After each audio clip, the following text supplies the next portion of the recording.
Welcome to Small Town Whispers, where history, folklore, and the paranormal collide. I'm Bethany Yucuis Borden, and I lived in Watseka, Illinois from 1988 to 1999. For over a decade, I walked the same streets, saw the same houses, and even had friends connected to the story we're about to dive into. This isn't just history for me, it's personal.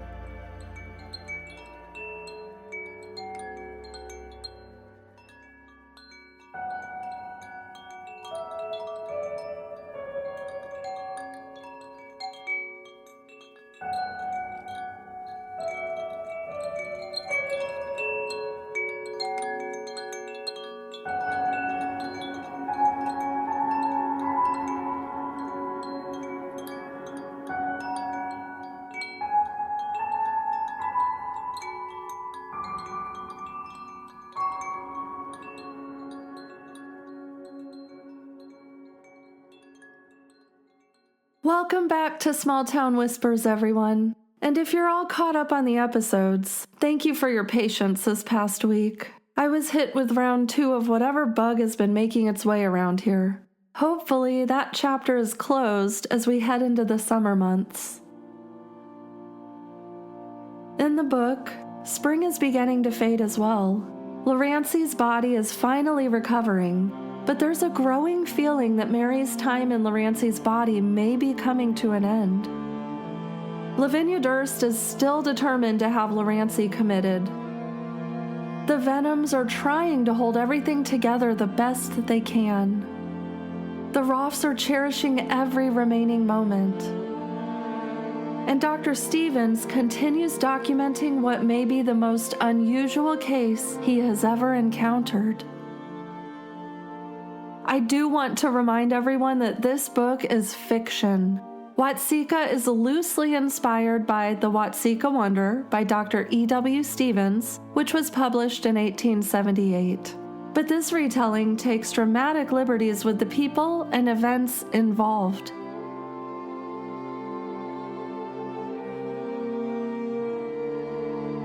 The town is real. Some of the names are real. But this is ultimately a dramatized and sensationalized interpretation created for entertainment. That said, the conclusion of this story is one I don't think you'll forget. So now, we return once again to the Roff home in Watseka, America's most extraordinary case of possession and exorcism, on page 273.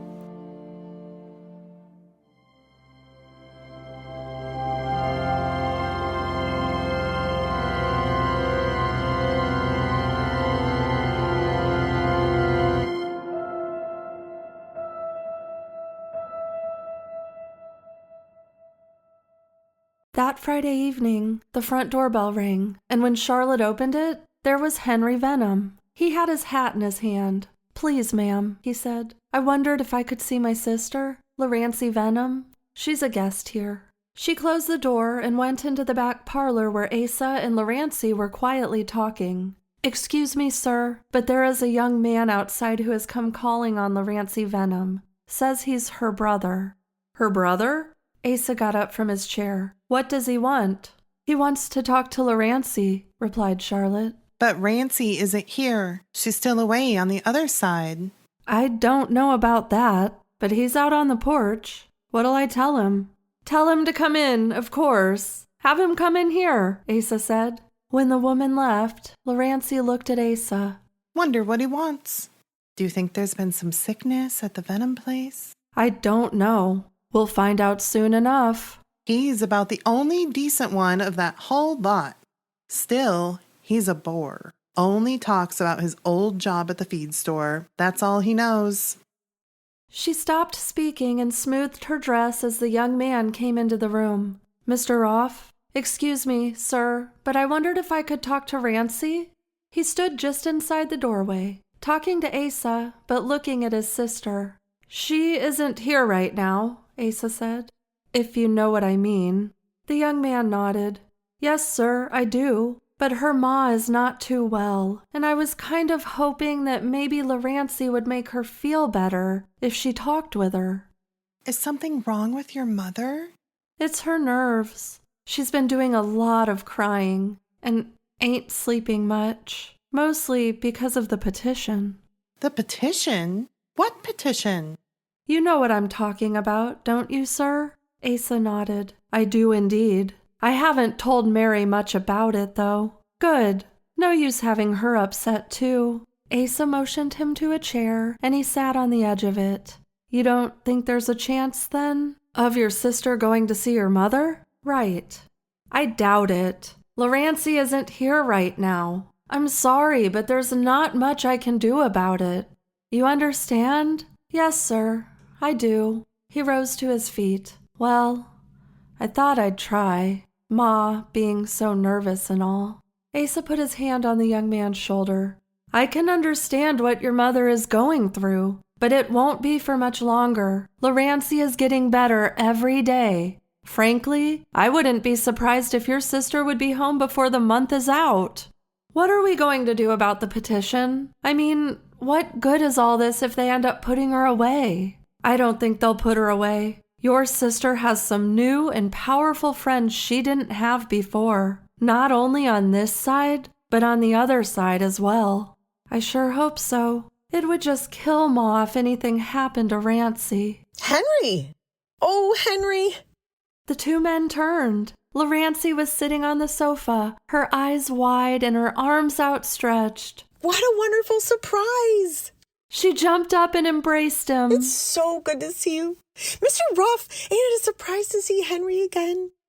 She had tears in her eyes. So did Henry.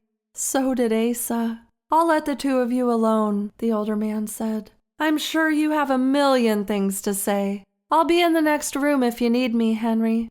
After he had gone, Larancy held her brother out at arm's length. Oh, just look at you. So handsome and tall. Come, let's sit on the sofa. Tell me about everything. I want to hear everything. They sat and she held his hands. How are you? Tell me what you've been doing since I left. I'm fine, Rancy. Real fine. The job at the feed store's going good. I can't complain none. He reached up and touched her lightly on the cheek. We miss you at the house, Rancy. I miss you real bad. Oh, and I miss you. But it won't be for long. I won't be away much longer. I'm getting much, much better. And they tell me that soon I'll be ready to come home for good. Won't that be wonderful? She squeezed his hands. How's Ma? Not too good, he said sadly. She misses you terrible and gets those crying fits and sometimes can't seem to stop. Rancy, do you suppose you could go over and see her? Now? Yeah, now. I've got the buggy outside. It wouldn't take but a few minutes to bring you there, and she'd like it so. She really would. The girl pulled back a little. No, she said, shaking her head. I can't leave here.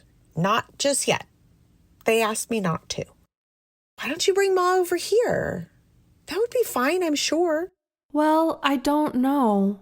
You recall the last time she was here, and Pa and Mr. Roth got into it, and there was bad blood all around. Things are different now, Henry. Pa understands things a whole lot better than he did then. The Roths understand better, too. Henry, the Roths have been so marvelous to me. You have no idea. We are much obliged to them. She got up and opened the door. I know, he said. For as long as I live, I'll be obliged to them. Let me see if it's all right for Ma to come here. Mr. Roth, could you come here for a minute? Asa hurried into the parlor. He hadn't told Anne about this. She was over at Nervy's, and he didn't want to upset her by calling her home. Mr. Roth, Henry says that Ma is feeling awfully sad that I ain't back to the house yet. He wants me to go over there, but they have told me to stay here. Would it be all right if he brought Ma over here? She touched the sleeve of his coat. Please. Of course it would be all right. But will you stay here while Henry is gone? I mean, will Larancy remain in the body all that time? No, I won't. I'll go away now and Mary will come in. Then I'll come back when my Ma gets here. Don't worry. Henry, didn't I tell you? These folks have been so good to me. I'll go and get Ma. the young man said excitedly. Shouldn't be more than 10 minutes. He started for the door. Rancy, he said, stopping and looking at her. Please be here when Ma gets here. Please. I gave you my word, Henry. You just fetch Ma. I can't wait to see her. The young man ran out of the house and jumped into his buggy. When the door closed, Lorancy said, You know, Pa, he isn't such a bad fellow, and it did Rancy a great deal of good to see him. She really misses her folks. I just hope her Ma doesn't take on too much while she's here. She kissed Asa on the cheek. I'll go and freshen up and put on that new dress Ma made for me. Mrs. Venom will like seeing her daughter looking pretty.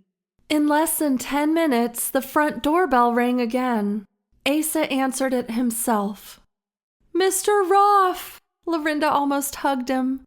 I do so want to thank you for letting me come and see my Rancy. You are a true gentleman. Mrs. Venom, please do come in. Rancy's gone upstairs to pretty herself up for you. Let's wait for her in the back parlor. Henry took his mother's arm and led the way. Asa followed after them. I'll tell her you're here, he said. Excuse me a moment. How does she look? The woman asked. Am I going to get a shock? I can't take any more shocks, Henry. You just wait and see. She sure looks a mighty sight better than when she was at our house. She's got life to her now, and her eyes shine, and she takes care of herself. Combs her hair and washes her face, and all those things she never did before. I always comb my hair and wash my face, Henry Venom. Lorancy came running into the room. Ma, my own dear, sweet Ma. Lorinda gave one mighty sob and clutched her daughter to her. They didn't speak. Everything they had to say was said in that embrace. The next morning, the Roth family was having breakfast together. Where's Frank? Ain't he going to eat? He's already had his breakfast, Anne said. So soon? He had to go to the train station to fetch somebody, said Charlie. Fetch somebody? Who? Charlie was about to tell, but Anne put her fingers to her lips. Now, Charles, it's to be a surprise. Not for long, Charlie shouted. The buggy just drove up the driveway. He jumped from the table and ran down the hallway toward the front porch. There was a long silence in the dining room. Lorancy could hear Charlie's voice rising excitedly and then much laughter. She glanced at Asa, but he shook his head. You just wait right here. There was some whispering, and then Anne's voice said, All right, Mary, you can look now. Lorancy opened her eyes and stared at the figure in the doorway. It was a large figure wearing several petticoats and a neat little bonnet. The hands and face were dusky black. Lorancy gasped, then rose halfway from her chair. Lucy! Oh, my heavens, it's Lucy! The rest of that day was spent talking with Lucy, reminiscing with Lucy, and just being close to Lucy. The next day was Sunday, and after breakfast, Lucy and Lorancy took a walk.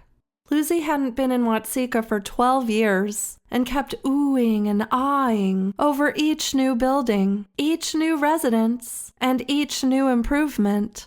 They came upon the Methodist church, which still had a service going on. Lucy wanted to see the inside, even though Mary hesitated. They entered, and Lucy took in all the updates. The very expensive updates. Can we go now? Sure, honey, let's. They started for the outside door when a side door opened.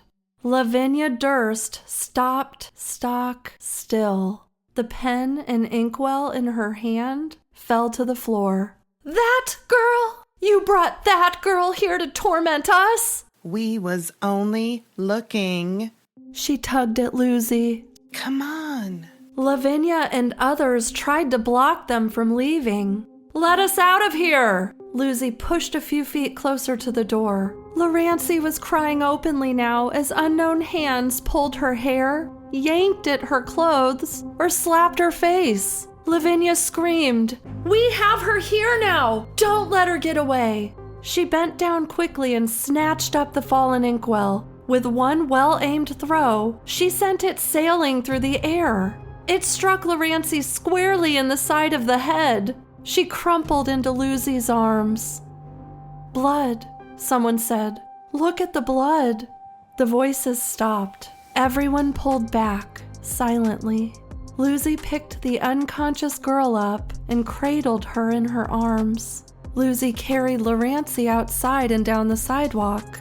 When she reached the street, she turned and looked back at the faces in the doorway. It was a long, full, careful look, as if she was engraving each and every countenance on her memory for a long time to come. "Mrs. Durst," she called. "Mrs. Durst!" Hands propelled Lavinia to the door. "As I understand it, you have been warned. Now take this as another warning." Lucy smeared her finger in the blood that was slowly covering Larancy's face. Then she knelt and traced a cross on the sidewalk. "That is another warning," she said. "You have been doubly warned." Then she turned and started carrying Larancy in the direction of Minerva's house, 3 blocks away. She didn't know how long they stood watching her, for she never turned to look at them again.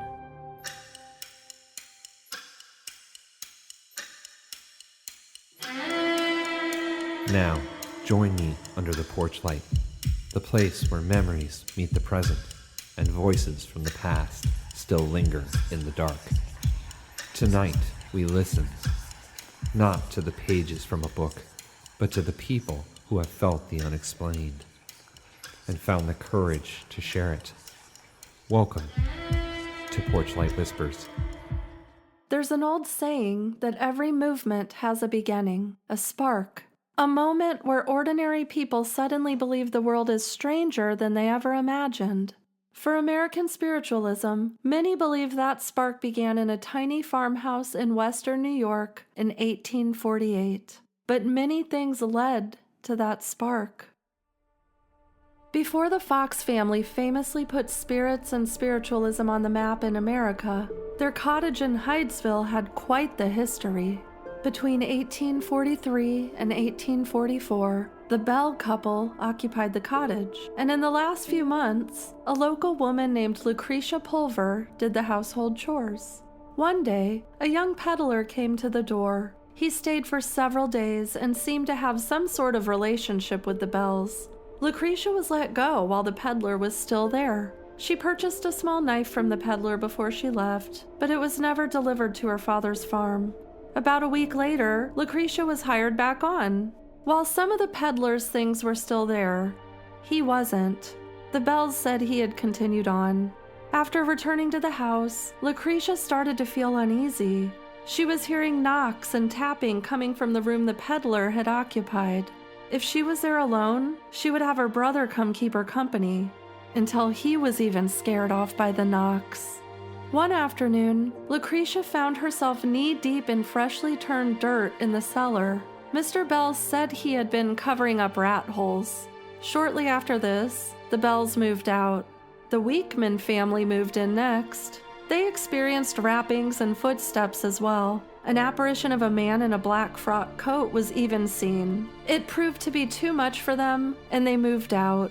Then, in 1848, the Fox family moved in. They were staying in the cottage while a house was being built for them elsewhere. This proved to be a very eventful stay. The Fox family had only recently moved into the small rented home, but almost immediately they began hearing strange noises, knocks in the walls, scratching sounds under the floorboards, footsteps in empty rooms. At first they tried to ignore it, but the noises kept coming every single night. The 2 daughters, Maggie and Kate Fox, were especially terrified. They claimed something unseen was following them through the house. Their mother supposedly heard the knocks too, and neighbors soon began gathering inside the home to witness the phenomenon for themselves. Then came the moment that changed everything. One evening, young Kate Fox reportedly challenged the invisible presence directly. She snapped her fingers and said something along the lines of, "Mr. Splitfoot, do as I do."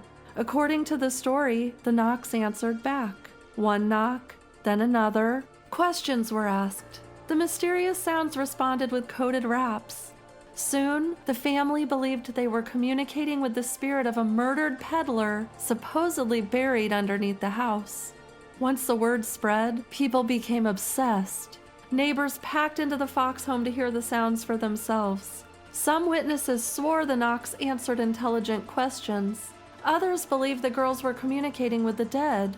In a deeply religious America, already fascinated by the supernatural, grief, and the possibility of heaven, this idea exploded like wildfire. Because think about it, the 1800s were filled with death. Disease swept through towns without warning. Children died young. Mothers died in childbirth. The Civil War would soon leave families shattered across the country. People desperately wanted to believe their loved ones were still somewhere. And the Fox sisters seemed to offer proof. Within just a few years, seances became wildly popular across the United States. Parlors filled with candlelight and grieving families hoping for one more conversation with someone they had lost. And what became known as the spiritualist movement spread everywhere. Some people treated it almost like a religion. Others saw it as entertainment. But for many, it became a source of hope during unimaginable loss. So what was really happening inside the farmhouse? A clever trick by two young girls? A desperate nation searching for comfort? Or something genuinely unexplained? One thing is undeniable. The Fox sisters changed America. Most of us have wondered the same thing at least once. If someone we loved really could reach back from the other side, would we answer? The next and final 3 episodes of this season and this book revolve around a final seance held at the Roth home. Make sure to tune in until the very end. If you've ever had signs from the other side that you could not deny, please share them with us. Send us an email to porchlightwhispers@gmail.com. And don't forget to pay attention. That was this week's edition of Porchlight Whispers. Do you have an experience of your own to tell? We want to hear your stories. Share your experience and let your small town whispers become part of ours. And with that, the porchlight dims, but the whispers stay with us. Join us again next time when another voice steps into the light.